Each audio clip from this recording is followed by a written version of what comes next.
Welcome to In Her Voice, a podcast created for women who listen to and live by their deepest wisdom, their inner voice. This was made for you, the woman who feels pulled to more, to lead, to create, to dream, and to be a world changer. My name is Kelly Covert, and I am an inner voice coach. Join me here each week as we explore what it means to reach for your inspired potential, all while honoring your worthiness each and every day.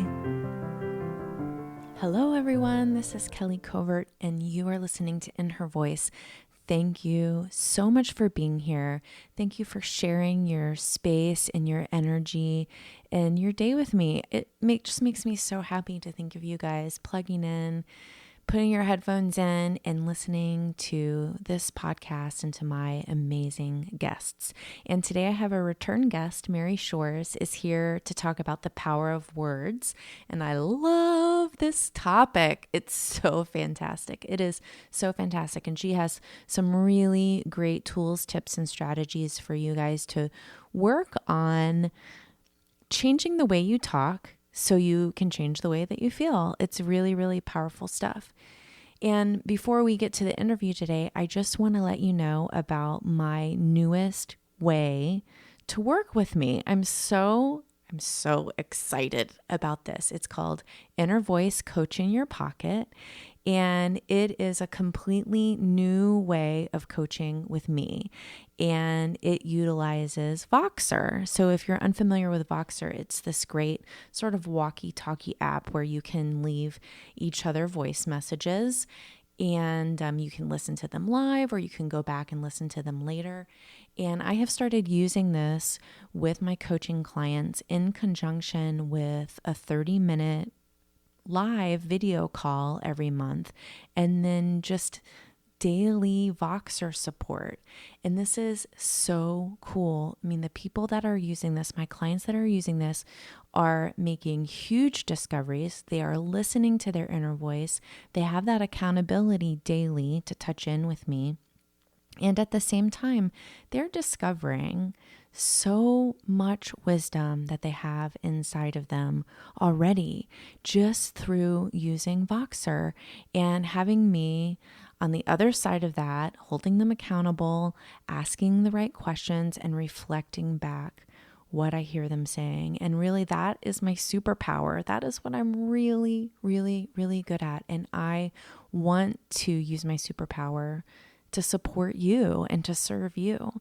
So if this sounds like something that is very intriguing to you, I encourage you to go over to my website, kellycovert.com/coach, and check it out and learn more about it. And if you're really interested, sign up for a discovery call with me so we can chat about if it would be a good fit for you. And I cannot wait to welcome you in to my Voxer clients because, man, it's become my most favorite way of coaching, believe it or not. It actually even surprised me. It was an experiment that went so well. So again, the URL for that is kellycovert.com/coach. You can learn more about my Inner Voice Coach in Your Pocket program and sign up for a discovery call. Now, let's get to Mary Shores. Mary Shores has been on the podcast before, and the first time that she was on, we were talking about her book, Conscious Communication, and she was just so great and so lovely to talk with. When she reached out again and said that she wanted to come back on and talk about the power of words, I was like, heck yeah, let's do it.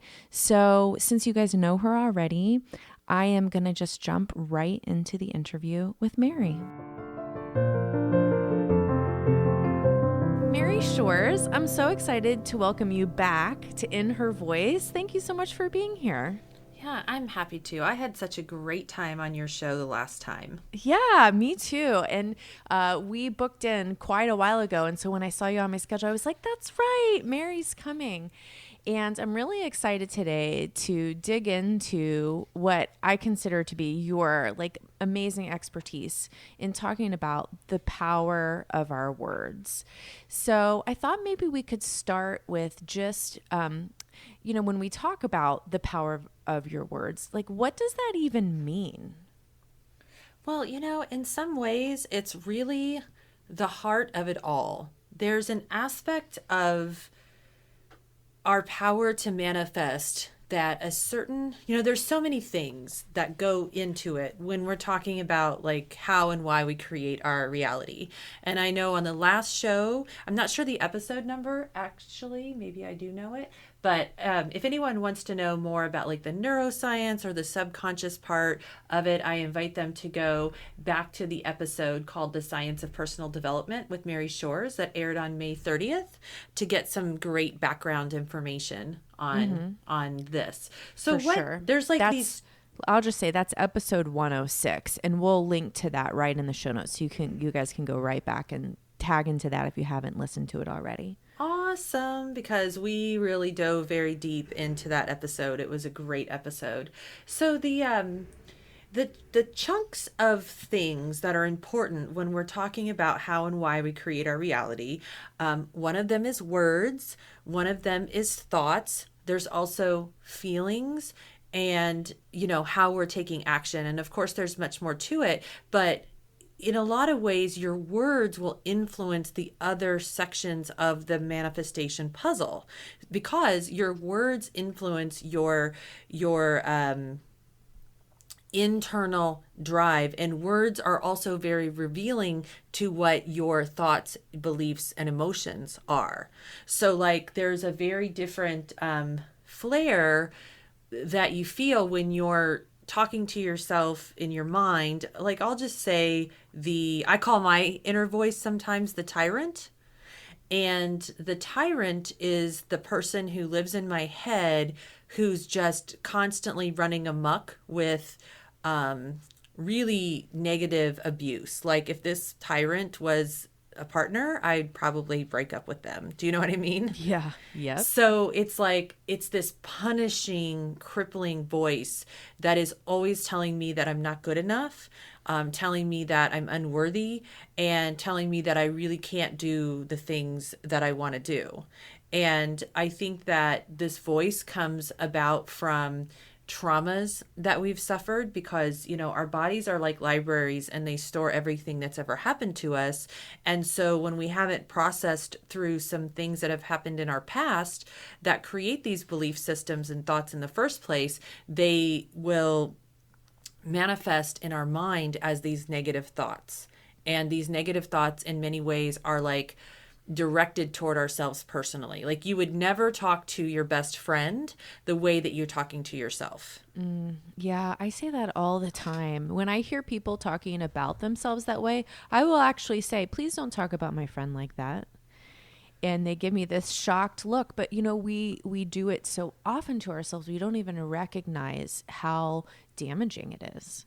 We really don't. And how that every time we are abusive to ourselves in this way, we're actually reinforcing those neural pathways in our subconscious that make those things be true. So what I mean by this is that your inner world is a reflection of your outer world, and your outer world is a reflection of your inner world. So if the tyrant is running amok in your subconscious mind, telling you how terrible you are and how life is, when you look at your external world, it's going to match that because your perception is trained to find those things that are basically terrible and chaotic right now. And so I think that words are also very powerful because if you pay attention to the ways that you are abusing yourself, so whether it's about your body image or whether it's about your success and your career, whether it's about your ability as a mother, that's one of my big ones is like guilt and shame when it comes to being a single mom. And I'm always reminding myself like all the opportunities that my children have missed because they have a single mom. But like, how does that really serve me in the end? It just keeps me down. And so the flip side of this is getting conscious about the words that you're speaking to yourself and understanding that positive words plant a seed in your subconscious to a positive outcome. And so if you can be deliberate, and this is where like people will talk about affirmations, if you can be deliberate about the words that you're choosing, you can start to realize some pivots in your life. Yeah. I love this. And I think that's something that on this podcast I talk about a lot, just this idea of you really have to stop being so mean to yourself. And I also think that there are other ways that our words can sneak in and do damage. And before we get into sort of how to make the switch, I thought, like, let's sort of bring awareness to the other ways besides just sort of beating ourselves up, that our words can be sneaky and get inside of our heads, if you will, and really start to make us repeat the same patterns over and over again. So do you have an example of that? What you mean? Yes. So one of them is complaining. Ah, yeah, like going on a complaint diet. I've definitely. Yeah. Okay. A couple of years ago, I gave up complaining for Lent, which I don't can really consider myself to be much of a complainer. But I noticed that particularly when I was at the gym, I just complained about everything. And it was interesting because when I gave it up, all of a sudden I saw that the reason that I was complaining was actually to create connection with people, which was even more horrifying. Like, this is the way I connect with people, by like commiserating. And I feel that it was really powerful for me to have that perspective. But how can complaining also do this kind of damage? I think that it does the damage because it's keeping you in a perception of negativity. So it's training your mind to look for things in your environment that you want to complain about, and you're seeing your world through that lens of perception. So I know that especially in chapter 2 of Conscious Communications, which is all about like rewriting your story, we also talk a lot about the lens of perception. And so I like to talk about this through the terminology that I learned in yoga class, which is the concept of avidya, meaning lens of perception. And you can either see the world through rose-colored glasses. So we all have that girlfriend who's dating the bad boy, but in her eyes, he is like Mr. Prince Charming, perfect. Mm-hmm. And we're looking at the situation going, but he did this, this, this, and this to you. Don't you see these things? And she really doesn't, because she's like looking at the world through these rosy colored glasses, seeing everything better than what it really is. And then on the flip side of that lens of perception, you have people, and this would be like how we would explain you at the gym, is that you are seeing the world through a smudged lens. So your glasses are dirty and you're only seeing things to complain about because you don't have clean lenses. Mm-hmm. But it's when you see things as they really are, that is true knowledge, and that true knowledge leads you to make better decisions. So for example, if you're making decisions based on rosy colored glasses, you're going to be more risky. If you're making decisions based on dirty glasses, then maybe you don't go back to the gym anymore because it's not a positive experience for you. But if you're looking through those clean, clear lenses and you're seeing life how it really is, that's your most powerful decision-making state of being. And to add to also what you said about bonding through complaints, people also do something called trauma bonding. And trauma bonding is when we are telling traumatic stories to our past in order to create a resonance or a bond or a connection with another person. And, I want to start this off because this is also about the power of words. If you have a close relationship with somebody, then of course you share those deep and vulnerable parts to yourself. But what I often see is, like, say you're at a party and you've just met someone, and next thing you know, you're in this deep conversation about something that happened to you in childhood. And that's the type of trauma bonding that I would want to caution your audience against doing. But I see it happen all the time. Do you know what I mean? Totally. Yeah. And what's the danger there? Well, because the stories you tell about yourself, the way you talk about yourself is a reflection of your identity. And so when you are constantly focusing on the tragedies of your past instead of the triumphs, basically it's a disempowered way to look at yourself. So like, for example, if I am at a dinner party and I meet someone and I really like them, and the next thing you know, I'm telling them about like my daughter who passed away 25 years ago. And we're having this conversation. They might feel for me and have a lot of compassion and empathy towards my situation, but all I'm really doing is disempowering myself, and I'm reinforcing the negative attachment to that memory. I'm actually recreating that memory all the time. So like I have a friend and her name is Emily, and Emily's husband was a veteran and he committed suicide in her basement. And every time I'm with Emily, or every time I take Emily somewhere, within minutes of meeting a new person, she will tell them that her husband committed suicide. And of course, it draws people in and they want to console her. But on the other hand, that other person walks away from that conversation feeling sorry for you. That other person walks away, and the emotion, the energetic footprint that they have for you is of sorrow.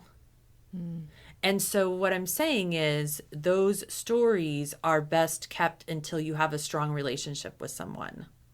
Yeah. It's just another power of words. I think that that's really important and something that we don't talk about very often.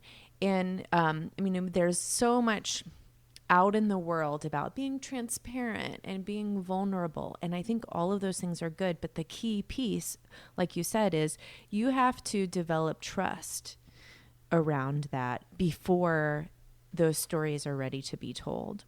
Yes, it's so true. Because here's the thing, that when Emily is suffering with PTSD, she needs to talk about that in a safe therapeutic environment, or else she will repress even more the trauma that happened to her. But we can actually make people uncomfortable without wanting to make people uncomfortable when we overshare details of our traumas in the beginning.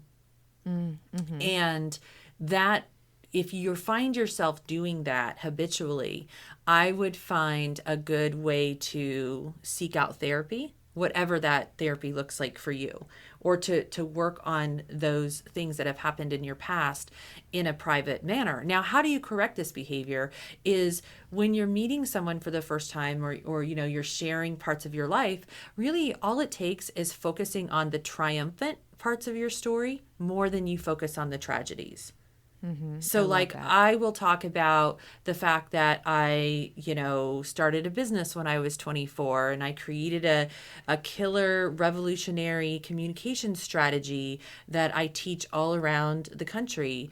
I'll talk about like when my book became a bestseller. I'll share those stories because those stories create an energy of excitement, and that makes you like a magnet to other people. And you know what I think is interesting about that is when taken as a whole, all of your stories lead up to that point. So it's almost like you're sharing the best part of the entire story. And that's the part that also is what is moving you forward. It's not the challenging part of the memory. It's how you've been able to look back at that situation and see what has come out of it. And I love that. That's what we want to share with people. Yes, the most beautiful part of your story is definitely in how you have learned to move on and move forward. I also want to say, because like in this social media age, and we all see this all the time on Instagram and Facebook especially, is like so many people saying they have the perfect life, or making posts that paint a picture of their life as this like wonderful dream existence. And I find that people who are doing that a lot of times are people who are selling something. Like maybe they're selling a coaching program, or, they want to paint a picture of my life used to be XYZ and now it's perfect and rosy. And one time we were working on a post for social media and I was doing some editing on it. And I noticed those words, Kelly. I noticed it said, like, oh, now I'm living my dream life. And I took my red pen and I was like, scratch. No, this is what I want to say. Now I'm living a life that is more beautiful than it was before because I have the wisdom and the awareness and the experience to make choices in my life that I'm in control of and I'm conscious of. And because of that, my moments in life are more delicious. Everything just works more easy and effortlessly, not all the time. Because life is a journey, and in many times and places it's uncomfortable. Yeah. And so like I'm not trying to tell people to like create fake stories either. You know, the power of words, we definitely want to be authentic, but I'm also not a proponent of going around saying I have this perfect life because that is so not even close to the truth. Yeah, I think that this is really good. And so the question comes up, we can go back to talking about how we talk about ourselves and how we talk to ourselves. You know, if a woman looks in the mirror and she sees someone who needs to lose 50 pounds in order to be at her best health, what are some ways that she could talk to herself that would be empowering and still be real? So I want to, that's a great question. And I want to preface it by saying a little bit about affirmations because affirmations are really, really interesting. And I think that we've got some people in the world that are very comfortable using the affirmation strategy that I'll call act as if. Do you know what I mean by that? Yeah. It's Yeah. like act as if what you're saying is true. And so if we're looking at somebody who knows to be healthy, she needs to lose 50 pounds and she's looking in the mirror and she can lovingly look at herself and she can say, I am the most beautiful woman in the world, or I am a beautiful feminine goddess, or whatever it is that she wants to say. My body is beautiful and healthy and alive. My body is sexy and sensual and desirable. I mean, whatever, if she can be that as if person, that might be some things that she can say to herself. The key is to tap into how the affirmation makes you feel. Now, the other part of the population, and I happen to fall into this category, is that my affirmations have to be true. So I am not someone who can play the as if game very well. And actually the research supports this because what it shows is if you force yourself to say affirmations that you're uncomfortable with, you'll actually just reinforce the negative neural pathway. So let's just say, and I don't know the actual numbers, but let's just say that there's half and half. Like half the people are very, very happy with the as if affirmations. And for those people, I say get as crazy and outrageous as you absolutely can. For the other part of the people, and this includes myself, who needs the affirmations to be true, then you just want to cultivate. And I have a section in the book called Creating Rocking Affirmations, which walks you through a step-by-step process of how to make them. So if I'm the woman and I'm looking in the mirror and I have 50 pounds to lose, I might want to say, I love and accept myself.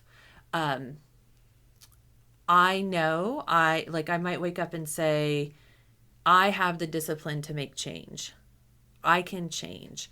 I can work towards my goals. I like to keep them really simple. So I might just say something like, I'm going to be full of energy today. Something amazing is going to happen today. I'm going to eat. I'm going to put only healthy food in my body today. Whatever it is that I need. So one time I was teaching a workshop at a yoga retreat, and we were doing a little section about affirmations. And I said, okay, if anyone wants help with the affirmation, like I'll help you. And a young woman wanted help, and she said that she really struggles with her affirmations because she is a fashion designer. And she wanted to have an affirmation about her career. But she said the problem is that she's not like professionally trained as a fashion designer. It was more of a hobby that turned into a career. But hey, we all have that, right? I Right. mean, so many people like might have went to college for one thing or didn't go to college at all, but they have this mad passion for something, and that was her. So her business, she designs fashions for pregnant women that make them feel beautiful. And um, she said she can't say like I'm the best fashion designer in the world because she doesn't have that education. So we just came up with the affirmation like my designs make pregnant women feel beautiful. And her face lit up like a Christmas tree. She absolutely loves it. She still follows me to this day. And it was all because when you find the affirmation that makes you feel good, because the point of affirmations is to support your emotional state in the world. Because when you feel better, you're going to do better. Yeah, totally. So one of the things that's coming up for me is that these what we'll call the true affirmations, that almost feels like an intention to me. Do you think that those words are interchangeable, or does intention have a different feel to you? Well, I think intention is very important, but I also think we don't have to think that hard about it. Does that make Yeah. sense? It's Yeah. like, really, I mean, if you think about it, you're stating affirmations almost all day, every day. Yeah, whether or not they're positive is up to you. Right. And so I think that um, having a daily practice, that's your time to be intentional because the rest of the time it's sort of involuntary thought streams that are just coming out of your mind and out of your mouth. So if you're doing an affirmation practice, like maybe in the shower, I have a really good friend. She does her affirmations every day in the shower. And so that's a time where you can be specifically intentional about it. And, I Mm-hmm. notice things like I remember I used to say this affirmation every day, and it went, help me rendezvous with like minded people. And whenever I would say that affirmation, I would just like run into the most random people that were like minded. And, I think that what the point is not the rules behind the affirmation so much as it's the doing it consistently, because doing it consistently is what builds the pathway in your subconscious. Yeah, that's what creates that deep groove that builds the belief. I love that. Would you mind sharing what your practice, currently looks like? Well, my current practice is what I call the Daily Desires Diary, and it's actually what we're giving your audience as a free gift if they would like to download it. Oh, And fantastic. so, to preface it, like let's just talk about the different types of what I call expressions, like the use of language and words. So we've talked a lot about self-talk already. So that's what exists in your conscious mind, and it passes through to your subconscious as a set of instructions. We've also talked a little bit about spoken words and how that's a mirror to your subconscious. Then you've got affirmations, which of course we know what those are. We just talked about those. Goals are actually another form of really powerful use of words because studies show that when people who make a goal and a plan to make that goal are actually much more likely to realize that goal in their life. So going back to myself as the person who needs to lose 50 pounds, if I actually create a goal around the loss of that weight and back it up with an action plan, I am more likely to realize that in my life. And then the last is gratitude. And gratitude is so powerful. And so, what the Daily Desires Diary is, which is my current daily practice, is every day I just take about 2 or 3 minutes and I state in my diary 3 things that I'm grateful for. And I state 3 things that I'm most proud of in the day. So, 3 moments that I'm proud of. And this is so important because I think so often as women, we don't celebrate our small wins.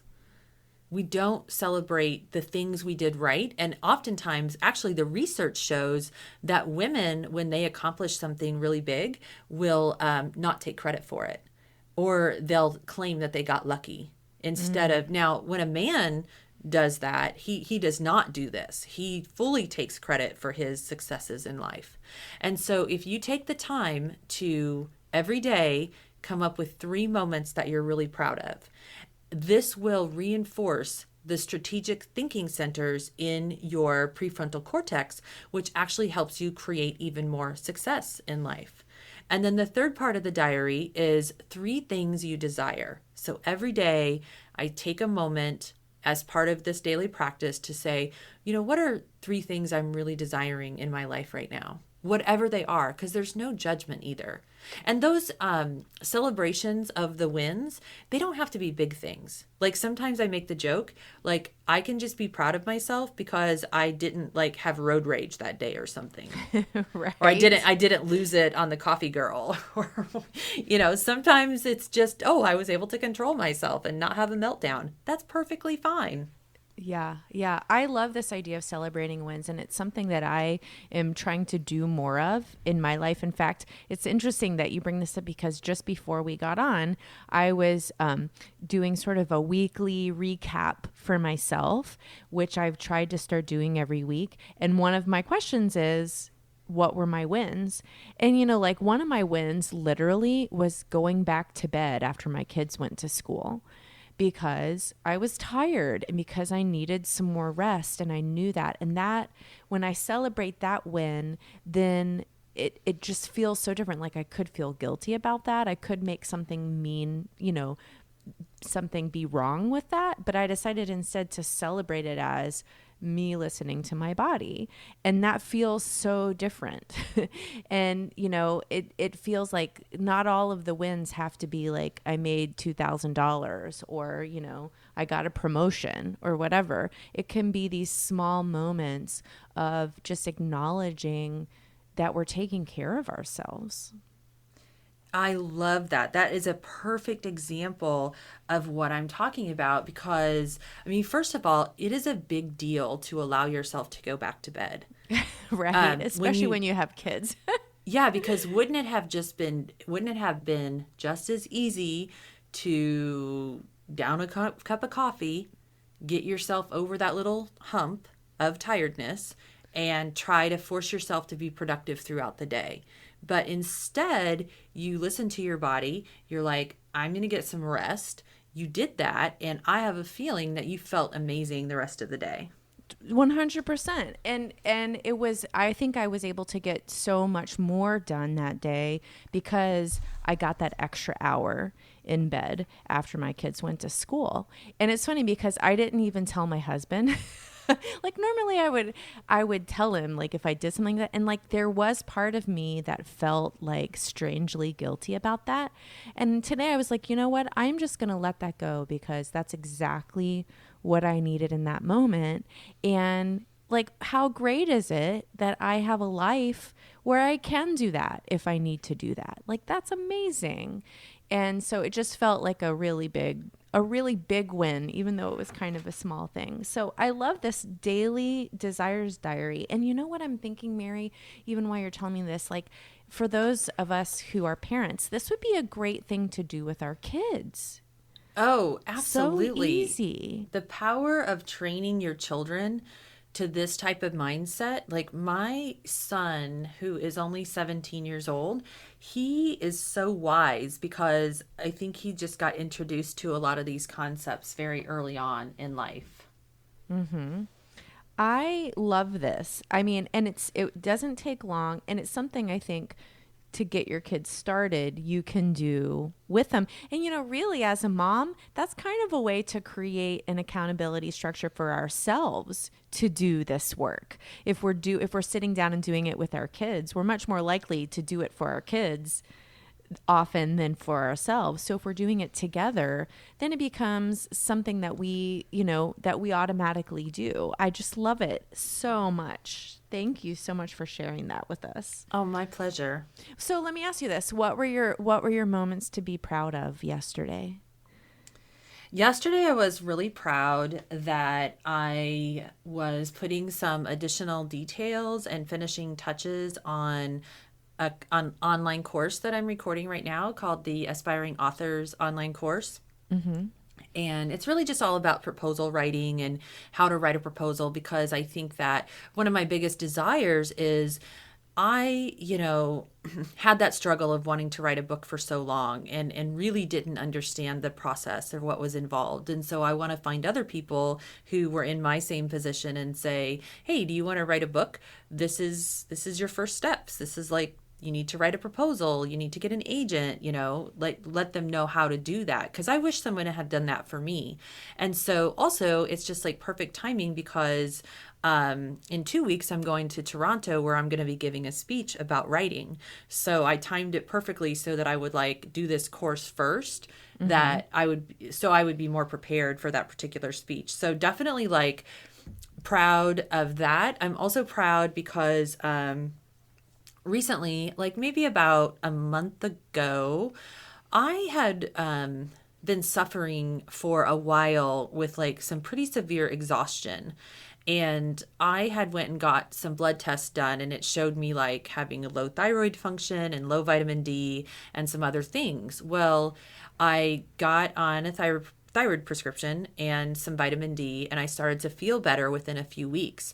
And now I'm like going back to the gym every day. And one of the other things that I was proud of for yesterday is that I ate very healthy, even though I had to work really late. So like I was on a show until late last night, and I was writing until like 9 o'clock at night, and then got up at 6 o'clock this morning and started writing again. So just like super proud that I was able to keep my discipline, even though I had like long work hours yesterday. Yeah. High five from far away. I love that. And what it makes me think of too is as we're sharing our wins with each other, it's one thing to write them down, but it's another thing completely to say it out loud. Don't you think? Yeah, that brings me right back to like what we were talking about at the beginning of the show. Like, okay, so let's say this weekend, tomorrow night, I'm going to a dinner party and someone asks me what's going on this week. That could be what I share with them, like sharing those small and big wins more so, and bonding over things that are exciting. Because see, your words and the way that you communicate with other people, it's all about the power of creating a connection. And do you want to make this connection that's based on empowerment, or do you want to make a connection that's based on disempowerment? Yeah. Because how that person thinks of you in the world energetically, I think it's very important. And I know we don't understand energy, and a lot of people talk in terms of energy, and I'm certainly no expert in that, but I know how I feel about someone, and I know how it's different if like someone who is a magnet to me is someone like you. Like you're out there, you're doing it in the world. I remember when I first looked at your Instagram feed and I was like, wow. And I was telling you like I love the little videos that you were recording with the sound bites, and I really like looked up to you for those things. Yeah. And, I think too, when we speak out loud in this way, it also raises our own vibration. It, when has complaining ever made you feel better? It's a powerful declaration to the world. I remember I have, sometimes you can go back through your life and you can think of like a moment in time that changed everything. Yeah. And I know for me, it was in 2005, and I was working in my business, and one day I said out loud to like everyone in the staff, and I said, I want the next person who calls to be happier at the end of the call than they were at the beginning. And that was like a strong declaration that I made to the universe, that then over the next few years I started to develop this communication strategy that changed completely my business, my life, the life of my staff, turned into a best-selling book. I mean, like that one moment was so powerful. And it was an out loud declaration to, God, the universe, myself, whatever. I just love this all so much. And I feel like I just want to say to all of you guys listening, like it's time for you to make a commitment to yourself. This is not for anybody else. This is to yourself, to hold your words up to that highest level, to that highest vibration, and really become aware of how you can use them for good, like to change your life, to create a life that you want to be living in, that you're exciting to be living in every single day. Amen, sister. Oh, so good. So I can't believe that 35 minutes has flown by this fast, but I want to make sure I get my last favorite question in with you, Mary. And that is your inner voice of wisdom, not the tyrant. What is she saying to you these days?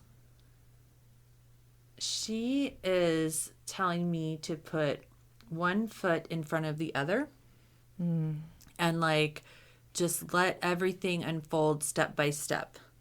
Just like focus on one thing, move one thing forward. Like I feel this strong energy coming from that inner voice that I'm getting there. Like my world is changing. But you know, when you become an author and you've got a best-selling book and you're writing another one, I think that the last thing you want is everything to change all at once. Because that's too hectic and chaotic. So it's like just reminding me that every day in every way I'm building the connections that is creating my future life right here and now. Oh, those are wise words that we can all take to heart. Thank you so much for being here, for sharing your wisdom. Why don't you share really quickly with everyone how they can connect with you on all of the things? All the things. Well, you can find me under my name, Mary Shores, which is Shores. So maryshores.com. On Instagram, Mary Shores. There's probably an underscore in there. I know that we gave Kelly all the show links, or excuse me, all the links. And certainly if you go to my website, there would be links to like Facebook, Instagram, Twitter, whatever you like to use. I personally love LinkedIn. So if any of you guys are out there on LinkedIn, please connect with me. You can also join my Facebook group called Fearless Ambition. And my big ask on every show is like, if you resonated with what we talked about today and you want to know more, please go on Amazon or wherever you like to buy books. Just read the description for Conscious Communications and a handful of reviews. You will know right away whether this book is for you or not. And of course, if you download the Daily Desires Diary, it actually comes with a pretty significant excerpt out of the book. Oh, fantastic. I can't wait to get going on the Daily Desires Diary with my kids. It's so excited. fun. So excited about that. Mary, thank you for being on the show again, a repeat guest. I'm so excited to have you, and I hope that you have a wonderful week. You as well. Okay, you guys, this is about taking action, right? Sometimes, we listen to podcasts and we consume different sorts of media and books and listen to different things. But if you don't ever take action on it, does it change you? Does it help you? Does it make a difference for you? So I want to encourage all of you to head on over to the link for Mary's Daily Desires Diary. This is like 2 minutes of your day that can really make a huge difference in the way you are just showing up in the world and the way you are seeing things. So it's a free download. Go check that out and really start to make your words a priority. Make your words a priority. And also, I just want to remind you, if you are interested in learning more about my Inner Voice Coaching Your Pocket program, this is a great way to get started with a coach like me, with me as your coach, in a very affordable way, which is one of the reasons that I created it. So if you've been feeling like, oh, I really want to do some coaching, but I'm not sure if I have the money, this is something that you should really check out. It's very, very reasonable and it's very flexible too to fit into busy schedules because I know that you all have a lot going on. So again, the place to check that out is kellycover.com/coach. And I look forward to talking to some of you about what it is like. Now, let me remind you, you are so important. You are so important to me. You are so important to the people around you, and you matter. You are making a difference in this world every single time you honor exactly who you are. Please, please, please don't ever forget that you are worthy.